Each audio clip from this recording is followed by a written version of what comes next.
Have you ever heard a voice when you were home alone? A whisper from the other room, a creak on the stairs, the faint sound of a television when it's supposed to be off.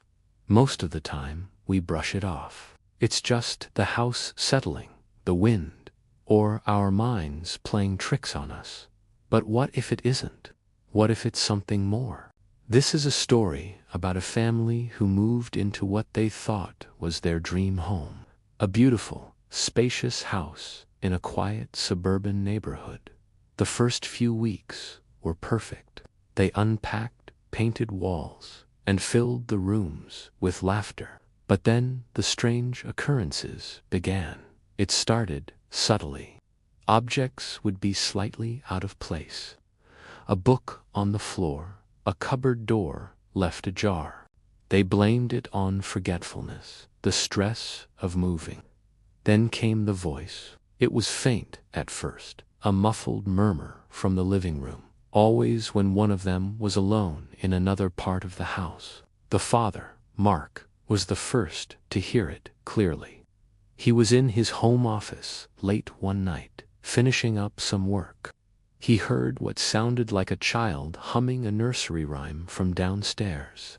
Thinking it was his daughter, Lily, sleepwalking, he went to check. But Lily was sound asleep in her bed. The living room was dark and empty. A few days later, his wife, Sarah, was cooking dinner. She heard it too. This time, it was a man's voice, low and indistinct, as if someone was having a conversation just on the edge of hearing. She called out, thinking Mark was home early. No reply. The house was silent again. The feeling of unease began to settle over them like a thick fog. They tried to rationalize it. Faulty wiring causing the radio to turn on, sounds from the neighbors, but deep down they knew something was wrong. The voice became more frequent and more personal. It would whisper their names, Mark. It would call from the empty hallway, Sarah. It would breathe from the dark corner of the bedroom. Their daughter Lily started having nightmares. She would wake up screaming, talking about a shadow man who would stand in her doorway and watch her sleep. She said he never spoke, he just watched. One evening, they were all sitting together in the living room, trying to enjoy a family movie night. Suddenly, the television switched off by itself. The room went dark, except for the moonlight filtering through the windows. And then, from the exact spot where the TV stood, they all heard it. A clear, cold voice that said, "Get out." It wasn't a whisper this time. It was a command. There was no mistaking it. It was in the room with them. They didn't need to be told twice. They grabbed Lily and ran out of the house, not even stopping for shoes or jackets. They spent the night at a hotel, huddled together, terrified. The next day, Mark did some research into the house's history. He discovered a dark secret. Decades ago, the previous owner had vanished from the home, leaving everything behind.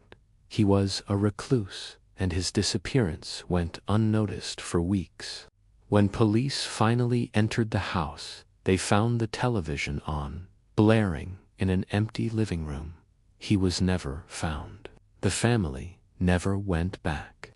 They left all their belongings, just like the man who had vanished.